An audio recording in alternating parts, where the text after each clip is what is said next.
Hey guys, welcome everyone. कैसे हैं आप सब? बढ़िया बढ़िया होंगे ऐसे मैं उम्मीद करता हूँ। बेसिक्स ऑफ अकाउंटिंग का जो है ये लास्ट सेशन इसके अंदर कंप्लीट हो जाएगी। ये जो है ये बेसिक्स ऐसा है कि अब अगर अपन आगे जब पढ़ेंगे तब ये वर्ड आएंगे, तब आपको ये चीज़ें समझ आएगी, समझ आ रखी होगी तो आपको इसका फ़ायदा होगा। मतलब जैसे मैं जब लाइबिलिटी बोलूँगा तो आपको पता होना चाहिए कि लाइबिलिटी क्या है। जब मैं बोल रहा हूँ प्रोविज़न तो मतलब आपको पता हो कि प्रोविज़न का मतलब यहाँ पर क्या कहना चाह रहे हैं। या फिर कैपिटल और रेवेन्यू, जैसे कि कैपिटल कब है, रेवेन्यू कब है। तो ये बेसिक्स जो है वो इस तरीके के है कि ये आप पूरी अकाउंटिंग के अंदर काम आएंगे। तो ये उसका लास्ट टॉपिक है फाइनेंशियल स्टेटमेंट। देखो, यहाँ हम सिर्फ फाइनेंशियल स्टेटमेंट की बेसिक बात करेंगे। जैसे पर्टिकुलर कंपनी के लिए शेड्यूल 3 होता है उसके बारे में बात नहीं करेंगे। पहले आप समझिए फाइनेंशियल स्टेटमेंट क्या है। तो अब सबसे पहले स्टेप बाय स्टेप अगर समझेंगे तो सबसे पहले क्या होगा, कोई भी एक ट्रांजैक्शन होगा। जैसे आरपीएससी के असिस्टेंट प्रोफेसर के अंदर क्वेश्चन पूछा गया कि भाई इनको सीक्वेंस के हिसाब से कीजिए, या नेट के अंदर भी कई बार इस तरीके के क्वेश्चन पूछे जाते हैं। तो सबसे पहले क्या होता है, कोई भी ट्रांजैक्शन होता है, जब ट्रांजैक्शन होता है तो उसका एक सोर्स डॉक्यूमेंट क्रिएट होता है। समझ पा रहे हो? सोर्स डॉक्यूमेंट कैसे? जैसे मैं कोई चीज़ जो है वो कैमरा खरीदने गया, तो जब खरीदूंगा तब मैं पहले तो बात होगी, जब फाइनल होगी कि हाँ मुझे खरीदना है, तब एक सोर्स डॉक्यूमेंट बनेगा। जैसे वाउचर बन गया, इनवॉइस बन गया कि भाई हाँ ये सेल हो गया, ये सोर्स डॉक्यूमेंट बनेगा। इस सोर्स डॉक्यूमेंट के बाद में क्या होगी, अकाउंटिंग एंट्री हो जाएगी उसकी। भाई दुकानदार कर देगा कि भाई मैंने सेल किया और ये पैसा मिला मुझे, इसके अकाउंटिंग एंट्री होगी। इस तरीके के ट्रांजैक्शन कितने होंगे एक साल भर के अंदर? अगर हम बात करें तो बहुत सारे ट्रांजैक्शन होंगे। मान लीजिए 40-50 हज़ार ट्रांजैक्शन हो गए। क्लियर है? तो 40-50 हज़ार ट्रांजैक्शन को रिकॉर्ड किया गया। अब उन अकाउंटिंग एंट्री से तो कुछ समझ नहीं आएगा, तो हम क्या करते हैं भाई, अकाउंटिंग की हम डेफिनेशन ही पढ़ते हैं कि हम रिकॉर्ड करते हैं, उनको फिर क्लासीफाई करते हैं। लेजर बनाए भाई, क्लासीफाई कर दिए कि भाई कैश से रिलेटेड सारे अकाउंट एक साइड में, एसेट से फिक्स एसेट से रिलेटेड सारी एंट्री एक जगह पे, राम से रिलेटेड एक जगह, श्याम से रिलेटेड एक जगह, डेटर से रिलेटेड, क्रेडिटर से रिलेटेड, बिल्स रिसीवेबल से, बिल्स पेबल से, सबको एक एक जगह कर दिया। फिर भी ऐसे बहुत सारे लेजर बन जाएंगे और उनको देख के भी हमें ये समझ नहीं आएगा कि भाई हमारी स्थिति क्या है। समझ पा रहे मत भाई? साल भर कोई भी कितना पढ़ा, इसका अंदाज़ा किससे लगाया जाएगा? कुछ न कुछ तरीके से उन्हें मेज़र करना होगा। समझ पा रहे हैं बात? कि भाई रिपोर्ट कार्ड एग्ज़ाम लेंगे, उसके रिपोर्ट कार्ड के हिसाब से डिसाइड करेंगे। आपको अक्सर देखने को मिलता है कि कोई है जो हकीकत के अंदर बहुत बदमाश होता है, सब कुछ मज़े करता है, सारी चीज़ें करता है, लेकिन उसके नंबर ठीक आ जाते हैं, इसलिए पूरी दुनिया उसकी वाहवाही करती है। और कोई जो है वो कुछ नहीं करता, बेचारा शरीफ होता है, पूरे दिन किताब के अंदर पढ़ा रहता है, लेकिन जैसे उसके नंबर कम आते हैं आसपास वाले सारे क्या कहते हैं, हमें तो पहले से ही पता था ये मज़े कर रहा था।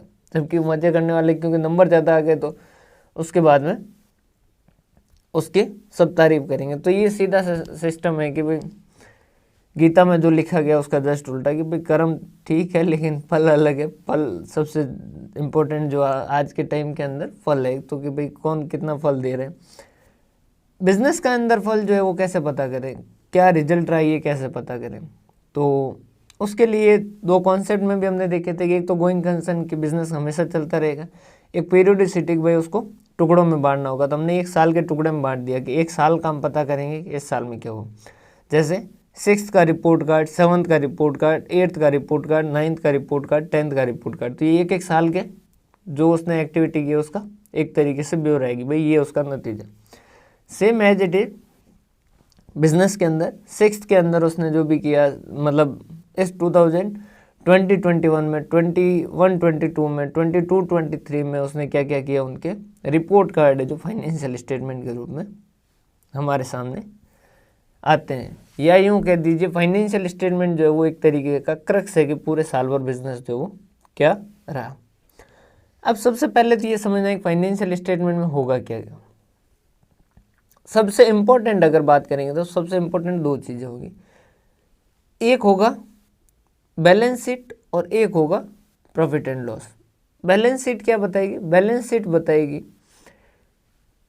समझिएगा, बैलेंस शीट क्या लिखा जाता है, एज ऑन डेट, कि इस दिन हमारे पास ये एसेट है और ये लाइबिलिटी है। जैसे आज मैं मेरे बात करूँ, मेरे पास यही एसेट है, जैसे भाई कंप्यूटर है, ये है, कैमरा है, वगैरह वगैरह, ये एसेट है।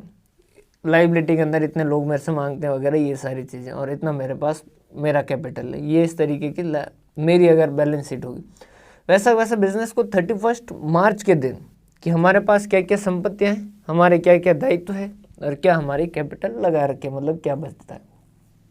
एक सबसे इम्पोर्टेंट पार्ट ये हो गया। दूसरा सबसे इम्पोर्टेंट पार्ट हो गया जो है P&L, जो क्या है, for the period ending on, जिसके नीचे क्या लिखा जाता है, profit and loss account for the period ending on. मतलब क्या है, ये पूरे साल जो हमने जो भी ट्रांजैक्शन किए उसका नेट नतीजा क्या प्रॉफिट और क्या लॉस जो आया है वो है। समझ पा रहे हैं? मतलब बैलेंस शीट तो क्या है, एज ऑन डेट। अगर बैलेंस शीट में अगर हमें चेंज करना है, जैसे हमें एसेट बढ़ानी है, तो हम एसेट क्या करें, अगर 30 मार्च को भी खरीद लें तो भी हमारे बैलेंस शीट के दिन एसेट जो है वो ज़्यादा शो हो सकती है। समझ पा रहे हैं?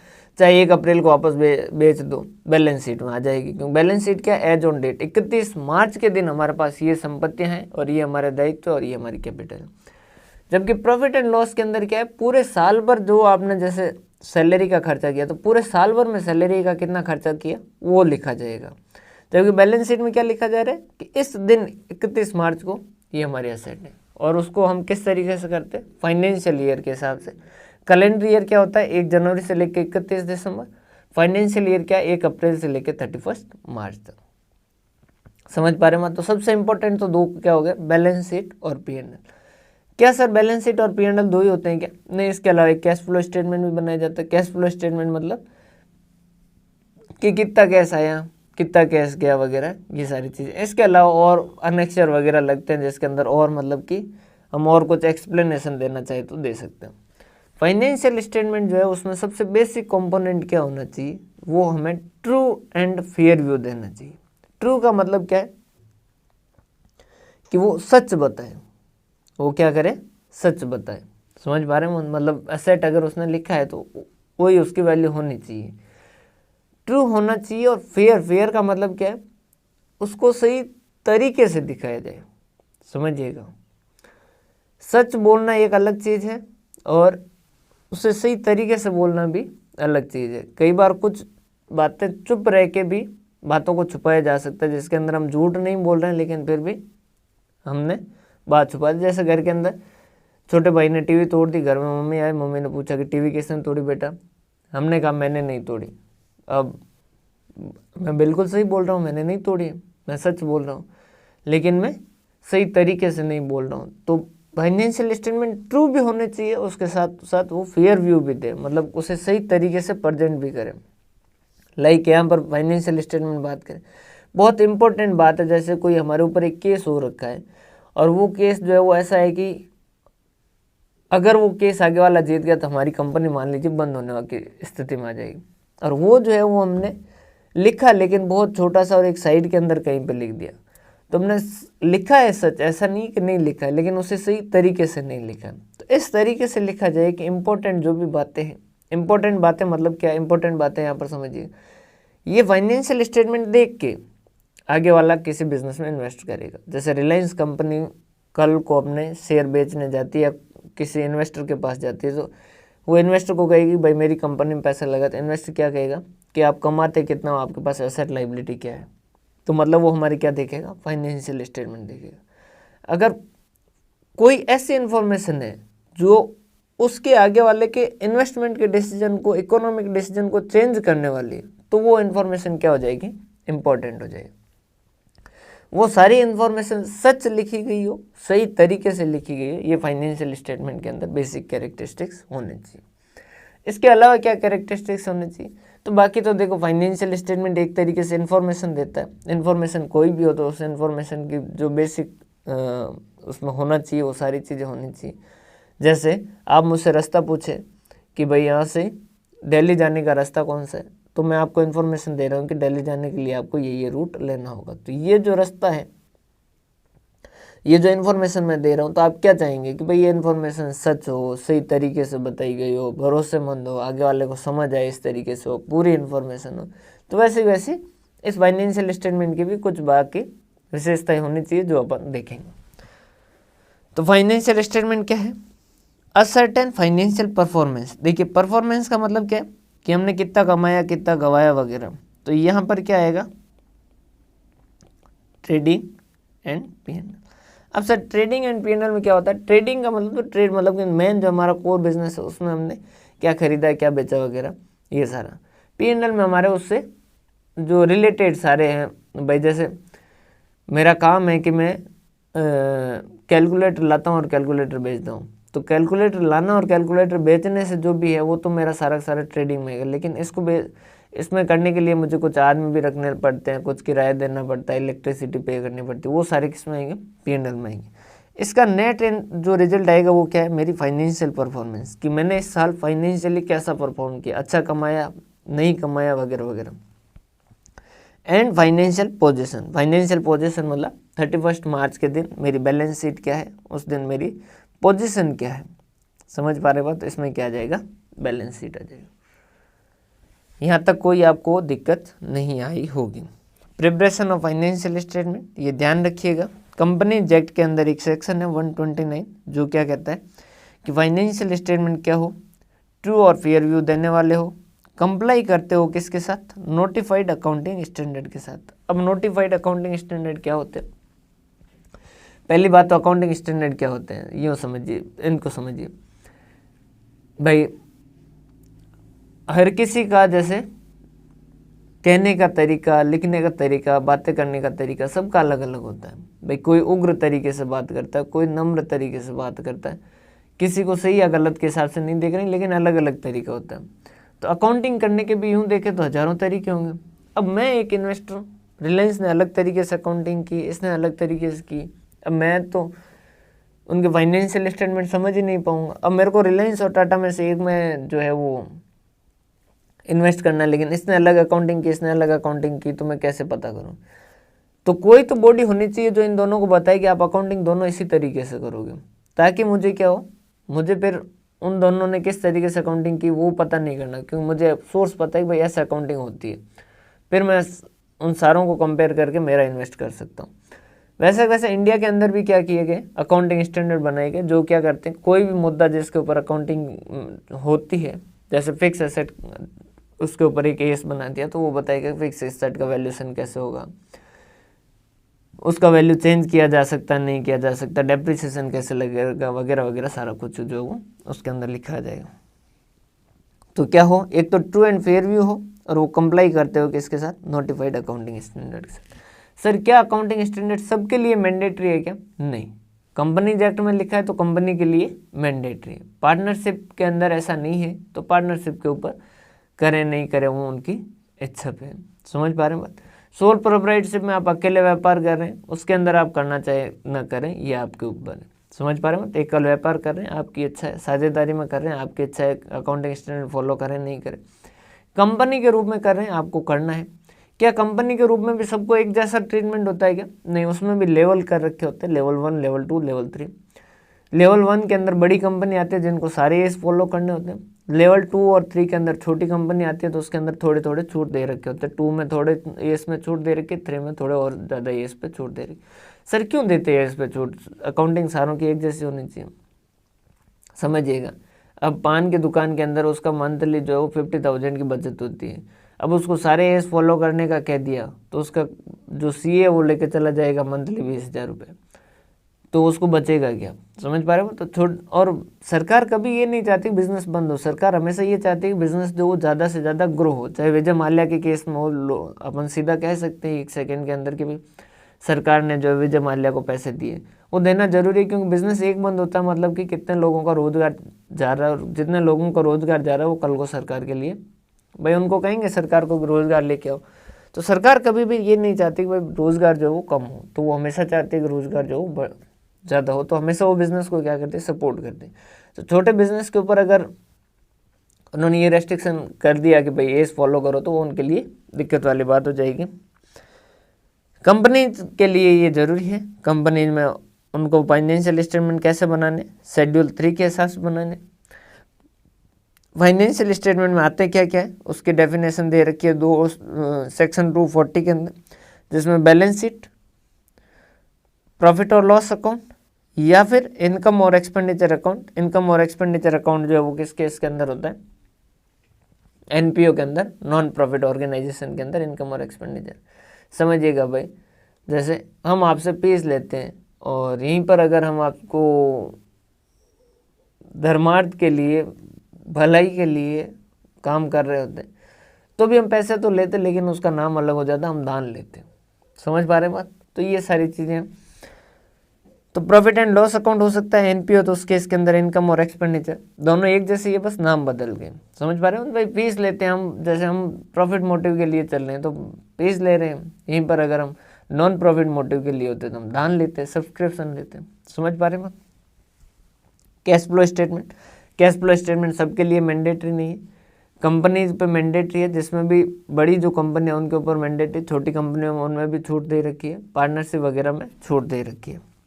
Statement of change in equity, change in equity जो है वो क्या होता है कि भाई इक्विटी के अंदर कितना चेंज है। अब इक्विटी जो है वो क्या होता है और किस तरीके से होता है, यूँ समझिएगा।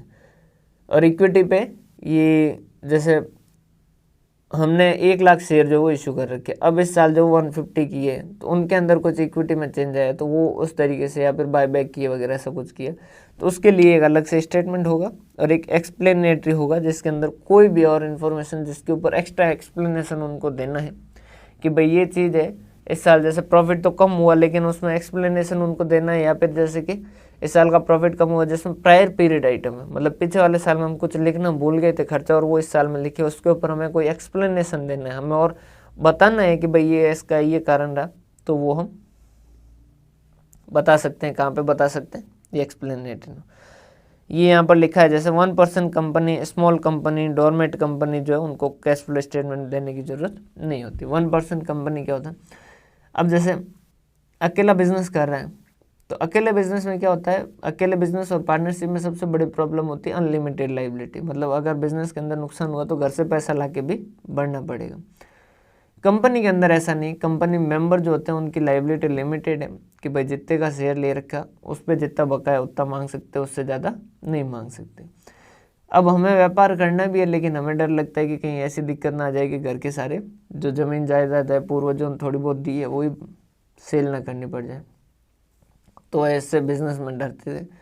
तो एक नया कॉन्सेप्ट लाया कि 1% कंपनी, भाई एक अकेला आदमी भी चाहे तो कंपनी बना सकते हैं। नॉर्मली कंपनी जो उसमें क्या होता है तो मेंबर जो है वो उसके मिनिमम मेंबर जो है 2 या 2 से ज़्यादा के हिसाब से ही कंपनी बन पाती थी, तो अकेला बेचारा कभी कर नहीं पाता। तो उस केस के अंदर एक नया कॉन्सेप्ट लाया जिसके अंदर 1% कंपनी, एक अकेला आदमी भी कंपनी बना सकता है, या कोई छोटी कंपनी उसको डिफाइन कर रखा है कि भाई इतने से कम टर्नओवर, इतने से कम कैपिटल वो है। या डोरमेट कंपनी जो पड़ी है लेकिन जिन्होंने अभी बिजनेस शुरू नहीं किया या फिर एकदम खाली सी पड़ी, मतलब उनके अंदर और कोई खास काम नहीं होता, तो वो चाहे तो कैश फ्लो स्टेटमेंट ना बनाए तो भी चले। रिक्विजिट, कोई फाइनेंशियल स्टेटमेंट उसके अंदर क्या क्या चीज़ें, क्या क्या गुण होने चाहिए वो ट्रू और फेयर व्यू दे। कई जगह क्या होता है स्पेसिफिक एक्ट लगते हैं, जैसे नॉर्मली कंपनीज एक्ट के हिसाब से शेड्यूल 3 के हिसाब से बनाना है, लेकिन कई जगह जैसे इंश्योरेंस कंपनी पे क्या होता है, इनकी अकाउंटिंग जो कौन बताता है, IRDA, insurance regulatory development authority, तो ये उनकी अकाउंटिंग भी वही बताता है, तो उनके हिसाब से होता है। बैंकिंग कंपनी में आरबीआई जो इनकी अकाउंटिंग बताता है उसके हिसाब से अकाउंटिंग करनी है। और कोई भी इलेक्ट्रिसिटी, तो इलेक्ट्रिसिटी के अंदर स्टेट लॉ होते हैं, उसके हिसाब से उनको अपने फाइनेंशियल स्टेटमेंट बनाने होते हैं। Balance sheet and profit and loss,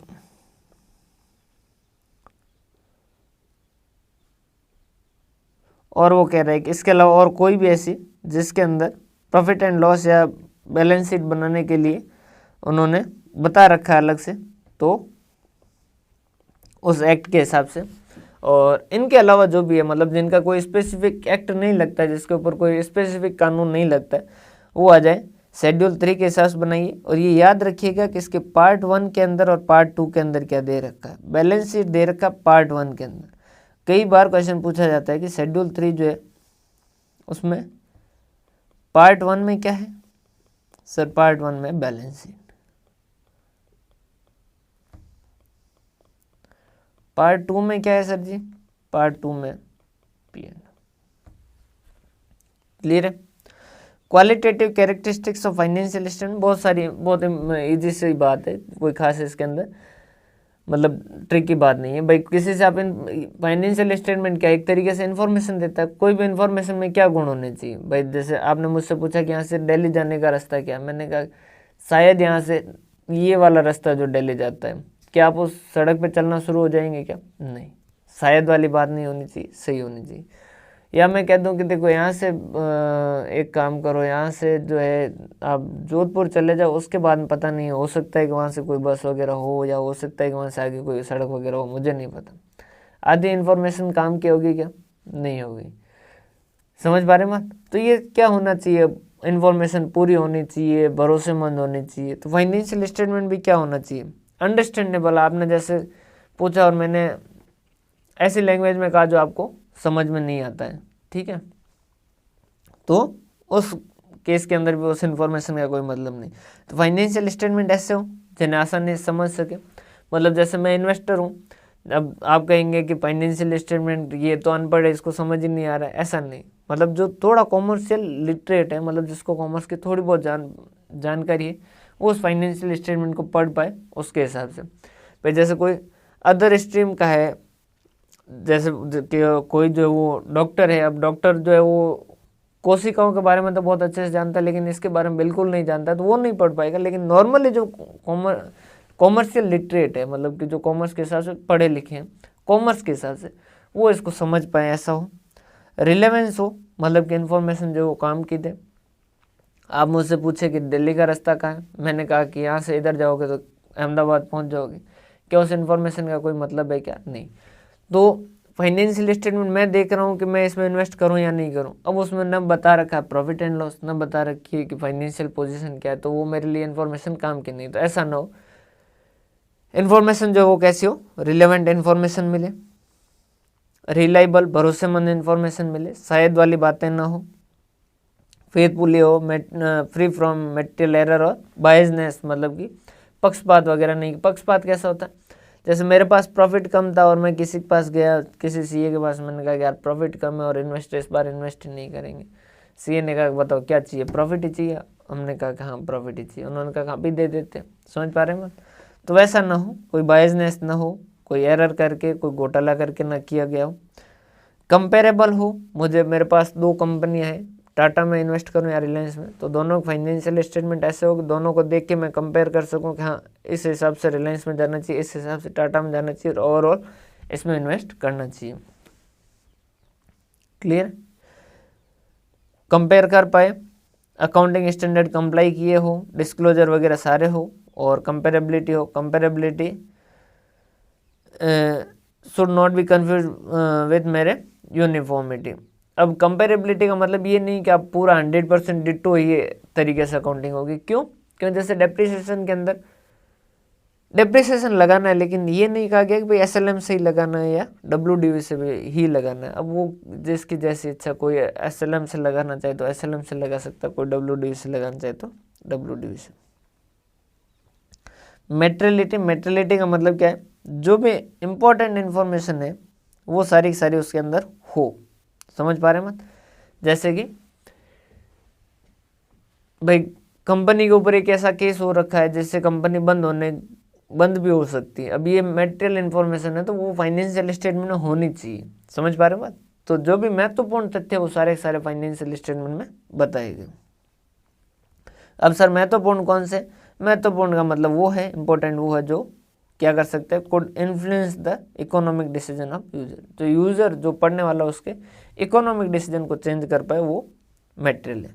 faithful representation, सही तरीके से भरोसेमंद उसका रिप्रेजेंटेशन किया गया हो, सही तरीके से बताया गया हो, जो जरूरी जानकारी, जो इम्पोर्टेंट जानकारी वो इस तरीके से बताई गई हो जो सामने दिखे, इस तरीके से हो। सब्सटेंस और फॉर्म, ये थोड़ा सा ध्यान से समझिएगा, हमने ये प्रिंसिपल्स में भी पढ़ा था। सब्सटेंस और फॉर्म मतलब कि जो एक्चुअल ट्रांजैक्शन है वो लिखा गया हो, न कि वो लीगली रूप के हिसाब से क्या। मैंने पेटेंट करवा रखा है, पेटेंट मैंने 20 साल का करवाया है, तो उस हिसाब से ये एसेट मेरे लिए 20 साल के लिए ये पेटेंट मेरे पास है।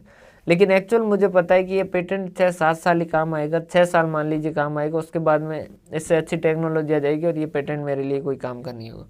तो मैं उसे 20 साल में डेप्रिसिएट करूँ या 6 साल में। कानूनी रूप से तो मैं 20 साल मालिक हूँ तो मैं 20 साल में डेप्रिसिएट करूँ, लेकिन एक्चुअल में इन सब्सटेंस ये कितने साल चलेगा, 6 साल ही चलेगा। तो सब्सटेंस के हिसाब से अकाउंटिंग हो, सिर्फ लीगल फॉर्म के हिसाब से न हो। प्रिंसिपल पढ़ते वक्त हमने एक एग्जांपल भी लिया था कि मैं आपको गुड्स सेल कर रहा हूँ, 6 महीने बाद वही गुड्स वापस खरीदने का कॉन्ट्रैक्ट कर रहा हूँ, उसी टाइम 50,000 में सेल कर रहा हूँ और 6 महीने बाद में वापस 55,000 में आपसे खरीदने का कॉन्ट्रैक्ट कर रहा हूँ। तो दिखने में तो ये सेल और परचेज का लिख रहा है, लेकिन एक्चुअल में क्या है, मैंने आज आपको सेल किया, मतलब गुड्स आपके पास गए, मेरे पास पैसा आ गया, 6 महीने बाद मैं वापस वही गुड्स खरीदूंगा और पैसा आपको दे दूंगा, 5,000 ज़्यादा पे खरीद रहा हूँ, वापस आपको दे दूंगा, 55,000 दे दूंगा। इसका मतलब क्या, दिखने में तो ये आपको सेल और परचेज दिख रहा है, लेकिन एक्चुअल में क्या है, मैं आज आपको गुड्स सिक्योरिटी के तौर पे देके आपसे पैसा उधार ले रहा हूँ, फिर कल को जब 5-6 महीने होगा तो उसके ब्याज के साथ आपको पैसा वापस दे दूंगा और गुड्स वापस ले लूँगा। तो सेल और परचेज का ट्रांजैक्शन कानूनी रूप से तो कॉन्ट्रैक्ट सेल और परचेज का, लेकिन इन सब्सटेंस ये क्या, पैसा उधार लेने का, तो उसके हिसाब से अकाउंटिंग होनी चाहिए। न्यूट्रलिटी, कोई भी तरीके का बायसनेस नहीं हो, मतलब एक तरीके का पक्षपात नहीं किया गया हो। प्रूडेंस हम पढ़ चुके सारा कि भाई एक्सपेक्टेड लॉस जो उसको रिकॉर्ड न किया हो, सॉरी एक्सपेक्टेड लॉस और एक्सपेंस को रिकॉर्ड किया हो और एक्सपेक्टेड प्रॉफिट और गेन को इग्नोर किया हो। फुल फेयर और एडिक्वेट डिस्क्लोजर, कंप्लीट डिस्क्लोजर हो, कंप्लीट इन्फॉर्मेशन दी गई हो, ठीक है, और कंप्लीटनेस, पूरी इन्फॉर्मेशन दी गई हो। क्लियर? तो ये सारी चीज़ें फुल फेयर के अंदर क्या है, सारे रिलायबल फैक्ट दिए गए हो, सारी रिलायबल इन्फॉर्मेशन दी गई हो, ट्रू और फेयर व्यू देता हो, और because of separation of management and ownership all the major accounting policy और अदर जो भी है सारे सारे फुट नोट के अंदर दिए गए हो, मतलब फाइनेंशियल स्टेटमेंट के नीचे वो सारे सारे बताए गए हो, भाई हमने ये इन्फॉर्मेशन इस तरीके से फाइनेंशियल स्टेटमेंट बनाएगी। क्लियर है? ये सारी चीज़ें हैं। ये वाला पैराग्राफ एक बार आप पढ़ लीजिएगा, अच्छा है, मतलब यहाँ तक का पूरा क्रक्स है, इसलिए इसको अंडरलाइन कर रखा है। बाकी ये जो आपके पहली बार जब पढ़ें तो आप पूरा पढ़ें, उसके बाद में सेकंड टाइम जब पढ़ें तब आप ये जो अलग कलर से कर रखे हैं इनको आप पढ़ लीजिएगा, ताकि आपका एक बार रिवीजन हो जाएगा। मतलब ये यूँ है कि ये पूरा क्रक्स है, ये जो इस कलर में लिख रखा है, ये इस पैराग्राफ के अंदर जो इम्पोर्टेंट बात है वो लिख रखी है। मतलब आपको इस फिर पूरे दोबारा पढ़ते वक्त इस पूरे पैराग्राफ को पढ़ने की ज़रूरत नहीं है। क्लियर? इसके साथ आप अपने खुद के शॉर्ट नोट्स बनाएं तो वो बहुत ही बेहतर है, सोने पे सुहागा जैसा काम करेगा, मतलब बहुत फ़ायदा करेगा, आपका रिवीजन आसान हो जाएगा। ये जो है ये आपका बेसिक्स ऑफ अकाउंटिंग कंप्लीट होता है। तो बहुत बहुत धन्यवाद आप लोगों ने मुझे इतनी देर सुना, उसके लिए। हंसते रहें, मुस्कुराते रहें और पढ़ते रहें।